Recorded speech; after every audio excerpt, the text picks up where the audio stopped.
لله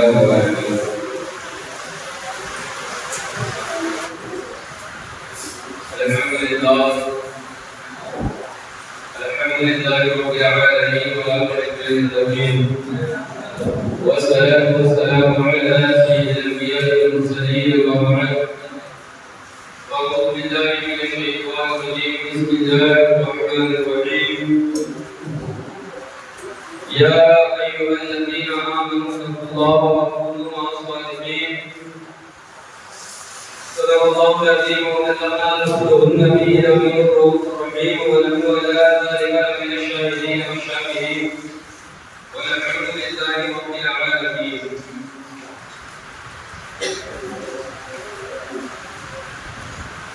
واقعہ مرتبہ احساس ہے کالا تیرا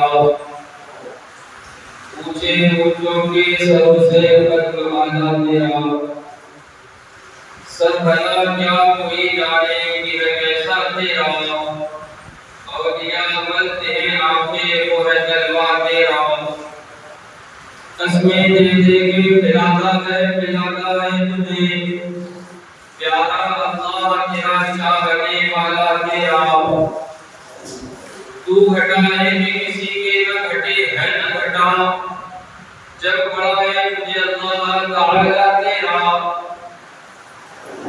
ورفعنا لك ذکرک کا ہے سایہ تجھ پر ذکر اونچا ہے تیرا پھول ہے والا تیرا تیری سرکار نے لاتا ہے نبا اس کو شفیع جو میرا غوث ہے اور لاڈلا بیٹا تیرا جو میرا غوث ہے اور لاڈلا بیٹا تیرا عزیزان ملت اسلامیہ اللہ تعالیٰ کا شکر احسان کہ اس نے ہمیں اپنی بندگی کی توفیق بخشی ہماری سینوں میں اپنی معرفت کا نور روشن کیا اور ہمیں اپنے محبوب کی غلامی عطا فرمائی اس پر جتنا اس کا شکر ادا کیا جائے یہ کم ہے اور احسان پر احسان یہ کہ اس نے ہمیں اپنے محبوب بندوں سے محبت کرنے والا بنایا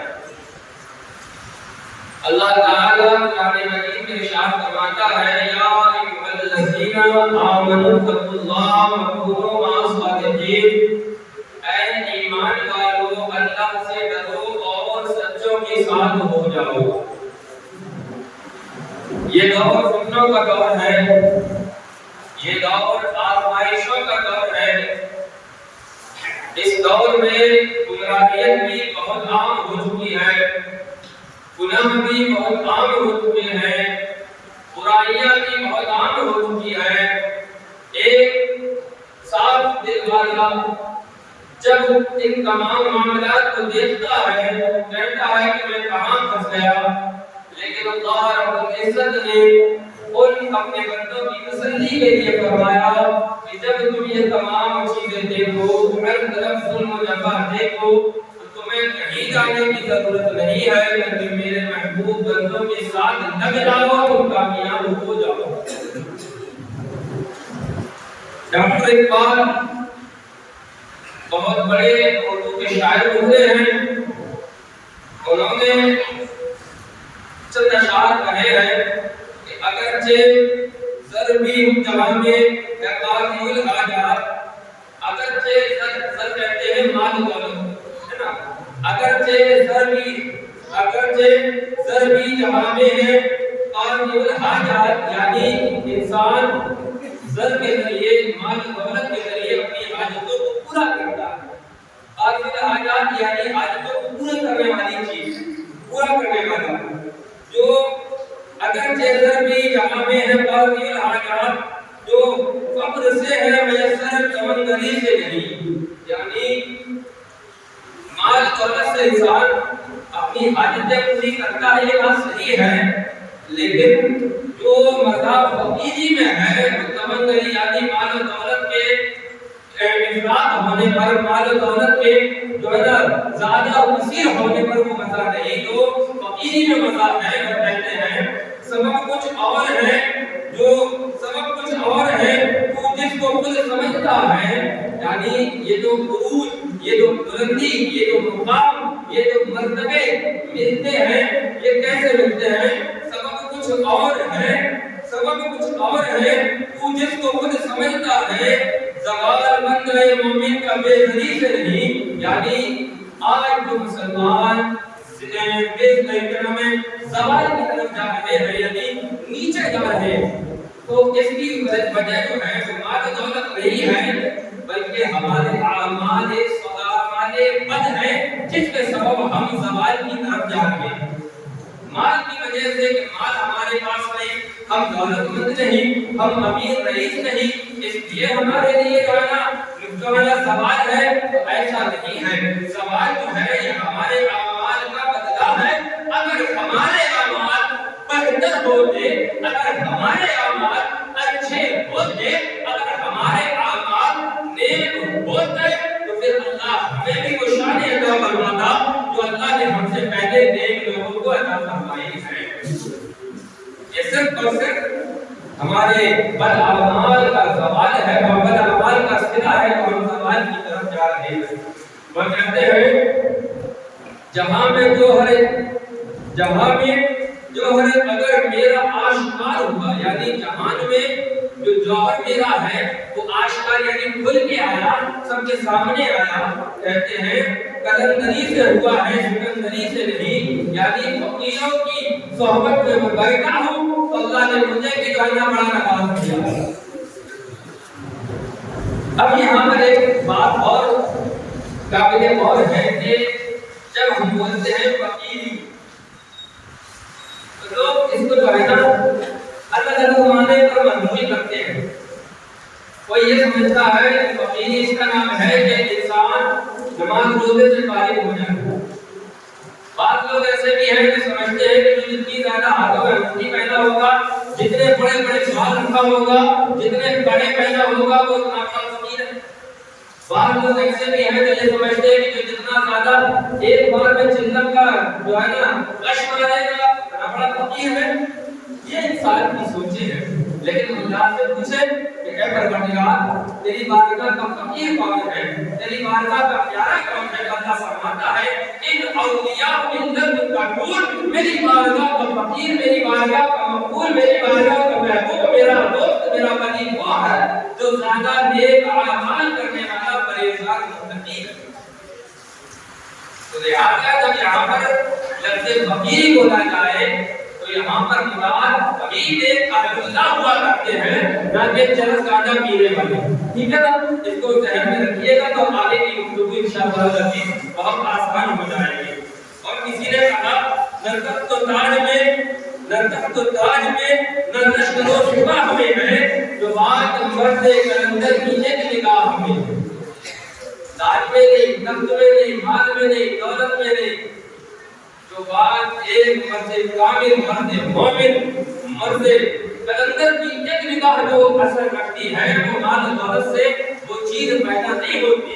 آپ دیکھیے ایک نگاہ، صرف ایک نگاہ حضرت سرکار مدینہ صلی اللہ تعالی علیہ وسلم پر حضرت فاروق اعظم کی پڑی اور دہش اور جلال یہ تھا کہ ابھی نعوذ باللہ من ذالک سرکار کا سر مبارک تن مبارک سے جدا کر دے، لیکن جب ایک نگاہ عارفانہ مصطفیٰ کی حضرت سیدنا فاروق اعظم پر پڑی اور ایک نگاہ جو ہے نا طلبانہ فاروق اعظم کی مصطفیٰ پر پڑی اور نگاہ سے ملی اور دل کی دنیا جو پلٹی ہے تو پھر وہی میرے فاروق ہے جنہوں نے کہا تھا یا رسول اللہ کہ ہم حق پر نہیں ہے۔ سرکار نے فرمایا ہاں ہاں ہم ہی حق پر ہے۔ تو حضرت عمر فاروق نے اپنی تلوار کو نیام سے نکالا اور مکے کی گلیوں میں دائرہ کعبہ کے سائے میں کھڑے ہو کے کہا کہ اگر کوئی یہ چاہتا ہے کہ اس کی بیوی بیوہ ہو جائے، اس کے بچے یتیم ہو جائے،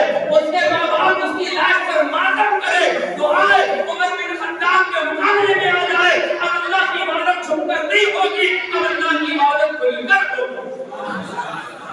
ایک نگاہ پڑتی ہے عارفانہ، ایک نگاہ پڑتی ہے جو ہے نا جب ایک نگاہ دل کی دنیا بدلتی ہے تو اللہ اکبر کبیرہ۔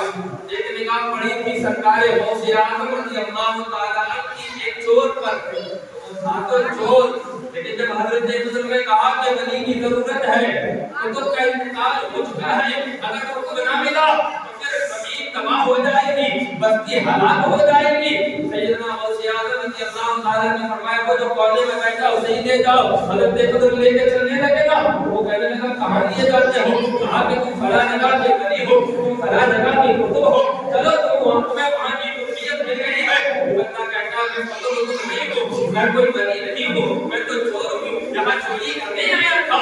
اللہ اکبر کبیرہ۔ حضرت بزرگ کہتے ہیں جب غوث اعظم نے کہہ دیا تو فلاں جگہ کا ولی ہے تو پھر تو ولی ہی ہے، ایک نگاہ غوث اعظم نے اوپر کر دی تو ابھی تک جو چور تھا وہ بھی اپنے ساتھ قطب بنتا ہوا نظر آ رہا ہے۔ ایک نگاہ ہے کلندر، ایک نگاہ ہے مرد مومن، جب ایک نگاہ پڑتی ہے تو ڈاکٹر اقبال اس بات کو اپنے انداز میں کہتے ہیں کہ نگاہ ہے مرد مومن سے بدل جاتی ہے تقدیریں، اگر ہو ذوق یقین پیدا تو کٹ جاتی ہے زنجیریں۔ ایک نگاہ ہے مرد مومن کی جب پڑتی ہے تو اللہ اکبر کبیرہ، سامنان بھی فتح ہوتا نظر آتا ہے، ہندوستان بھی فتح ہوتا نظر آتا ہے۔ اور اس کے علاوہ جب ایک نگاہ پڑتی ہے تو خالی نظام الدین تھے، لیکن جب ایک نگاہ پڑی ایک درویش کی تو پھر وہ محبوب الہی بن گئے۔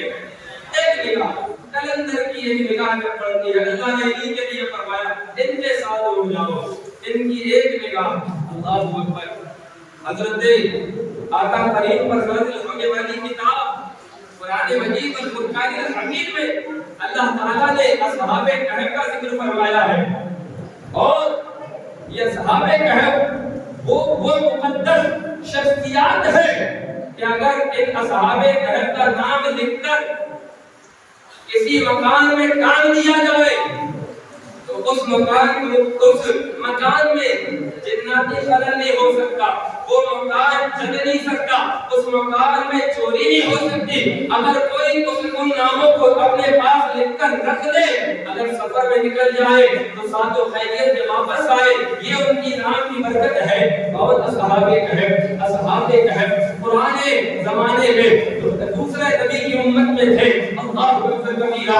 اور جب ان کے بادشاہ نے ظلم و جفا کرنا شروع کیا تو یہ لوگ اپنا ایمان بچا کر ایک غار میں جا کے پناہ گریز ہوئے، ایک غار میں جا کے پناہ لیے ہیں۔ اور جب یہ لوگ پہنچے نا تو ان کے پیچھے کتا بھی لگ لیا ہے، اللہ اکبر کبیرہ۔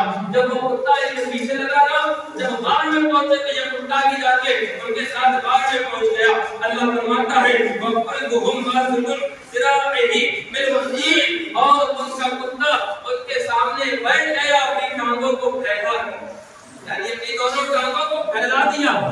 اب دیکھیے انسان اشرف المخلوقات ہے، تمام مخلوق میں سب سے افضل و اعلیٰ اگر کوئی مخلوق ہے اللہ کی کوئی انسان ہے۔ اللہ تعالیٰ نے قرآن سے ارشاد فرمایا خلق الانسان فی احسن تقویم، ہم نے انسان کو بہترین صورت پر پیدا کیا۔ انسان اشرف المخلوقات ہے، لیکن اگر کلندروں کی نگاہ جانور پر بھی پڑ جائے تو وہ جانور بھی ممتاز ہو جاتا ہے، وہ جانور بھی شانوں والا ہو جاتا ہے، وہ جانور بھی عظمتوں والا ہو جاتا ہے۔ اللہ کے پیارے بندوں کی صحبت میں ایک کتا آ کے بیٹھ گیا، اپنی ٹانگوں کو پھیلا دیا، یعنی اپنی غلامی کا ثبوت پیش کر دیا۔ اللہ تعالیٰ قرآن مجید میں اس کا ذکر فرماتا ہے اور کہتا ہے انہو لیس من اہلک، یعنی اللہ تعالیٰ نے قرآن مجید میں اس کا ذکر فرمایا وَقَلْبُهُمْ بَاسِطٌ ذِرَاعَيْهِ بِالْوَصِيلِ، اس نے اپنی ٹانگوں کو پھیلا دیا اور اس نے اپنی وفاداری کا جو ہے اظہار کیا، تو اللہ نے اس کو شان یہ فرمائی، عطا فرمائی کہ آقا کریم نے فرمایا کہ جب لوگ جنت میں قیامت میں داخل ہوں گے تو اصحاب کہف کا کتا بھی جنت میں داخل ہو جائے گا۔ ذرا غور کیجیے کتے کا جنت میں کیا کام؟ جنت تو انسانوں کے لیے ہے، لیکن صحبت اگر اللہ والوں سے ہو جائے تو کتا بھی جنت میں چلا جاتا ہے۔ صحبت اگر اللہ والوں سے ہو جائے تو مچھلی بھی جنت میں چلی جاتی ہے۔ حدیث پاک میں ہے حضرت یونس علیہ السلام کو جس مچھلی نے اپنے پیٹ میں 40 دن رکھا تھا، اللہ تعالیٰ قیامت میں اس مچھلی کو جنت کی نہر میں داخل فرمائے گا، اور جنتی اس سے جو ہے نا راحت و سکون حاصل کریں گے، اس کے ساتھ کھیلیں گے، یعنی اس سے اپنے دل کو خوشی حاصل کروائیں گے۔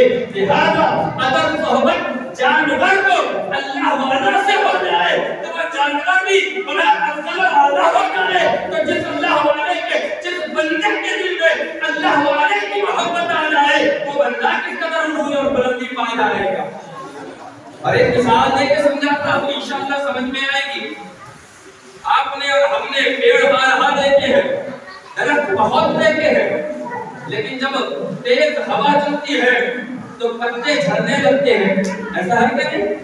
پتے ٹوٹنے لگتے ہیں، اور ہوا جہاں چاہتی ہے ان پتوں کو اڑا کے لے جاتی ہے، کبھی کوڑے پہ پھینک رہی ہے، کبھی نالے میں گرا رہی ہے، کبھی دریا میں بہا رہی ہے، کبھی سڑکوں پہ گرا رہی ہے۔ ہوا کا جھونکا جس سمت جاتا ہے وہ اڑتا ہوا پتا بھی ادھر چلا جاتا ہے۔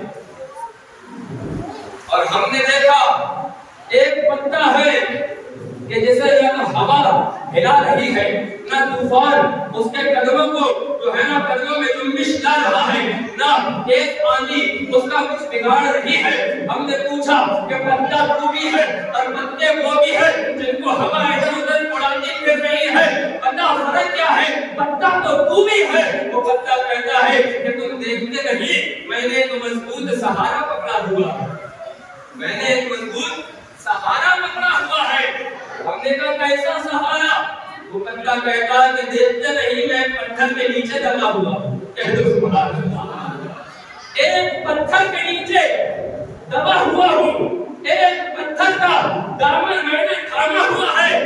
ہوا آتی ہے ٹکرا کے چلی جاتی ہے، آندھی آتی ہے ٹکرا کے چلی جاتی ہے، طوفان آتا ہے اپنا راستہ ناپ لیتا ہے، لیکن میرا کچھ نہیں بگاڑ پاتا، اس لیے کہ میرے ہاتھوں میں مضبوط پتھر کا دامن ہے۔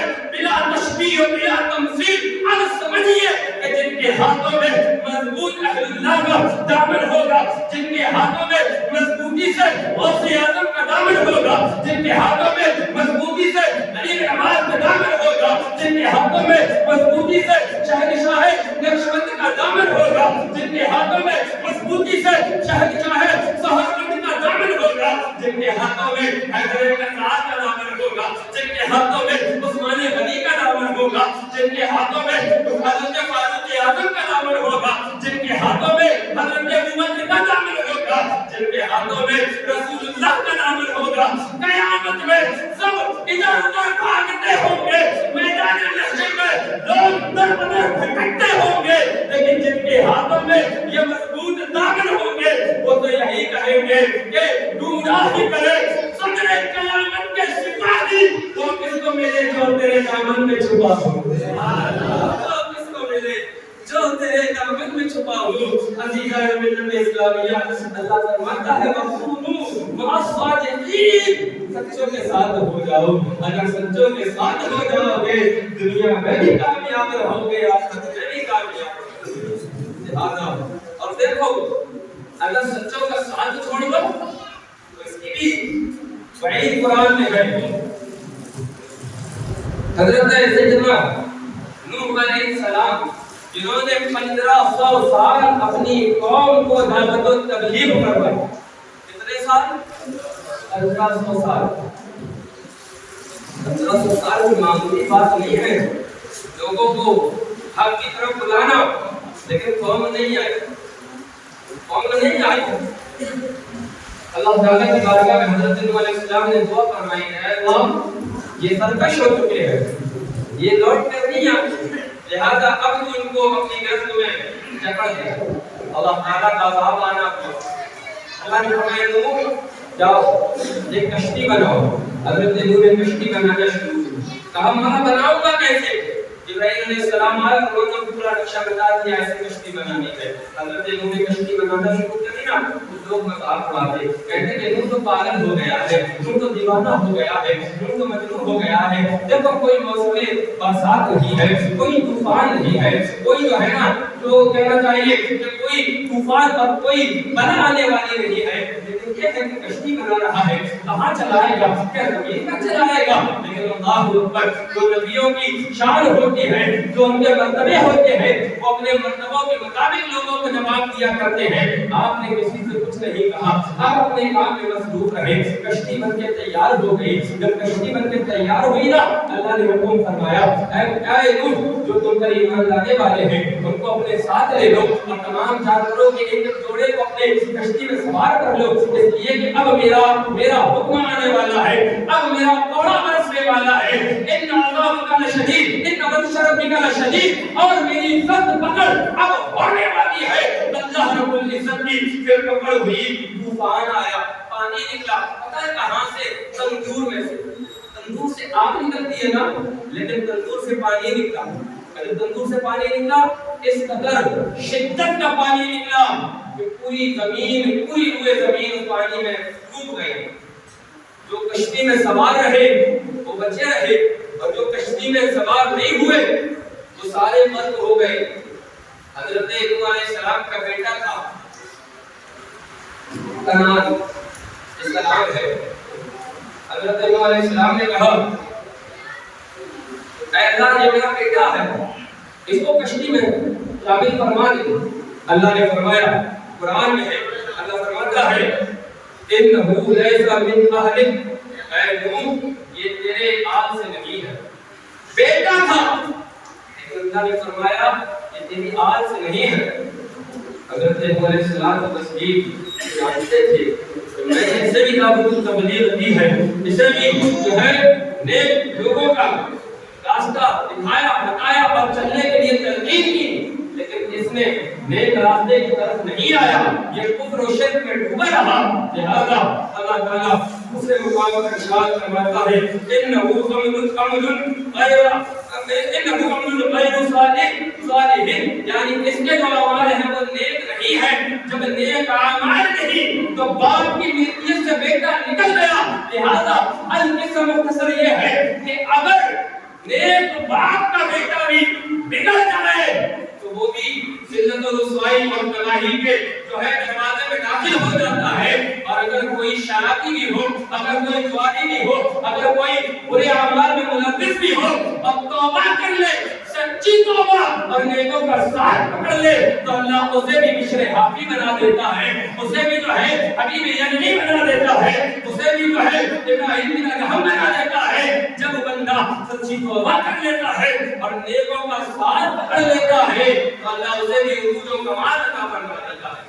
لہذا اچھوں کے ساتھ چلیں گے کامیابی ملے گی، کامیابی ملے گی، اور بروں کے ساتھ چلیں گے تباہی ملے گی، بربادی ملے گی۔ حضرت شیخ سعدی شیرازی علیہ رحمت الرحمن فرماتے ہیں، اور بڑی پیاری بات آپ نے بیان فرمائی، بلکہ حضرت علامہ رومی رضی اللہ تعالیٰ فرماتے ہیں، کہتے ہیں، صحبت صالح برا صالح برد اور صحبت قالح برا قالح برد، کہ اگر بندہ نیکوں کی صحبت پکڑ لیتا ہے تو اللہ سے نیک کر دیتا ہے، اور بندہ بروں کی صحبت پکڑ لیتا ہے تو اللہ سے برا کر دیتا ہے۔ یعنی صحبت کا اثر پڑتا ہے۔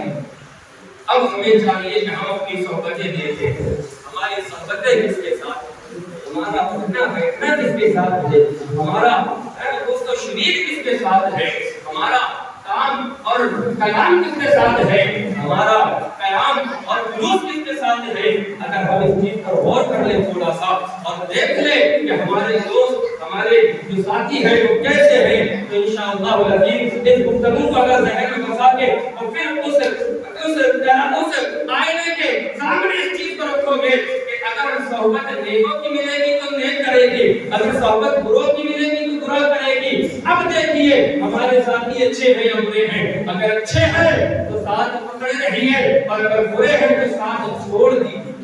اسی میں بھلائی ہے، اسی میں کامیابی ہے۔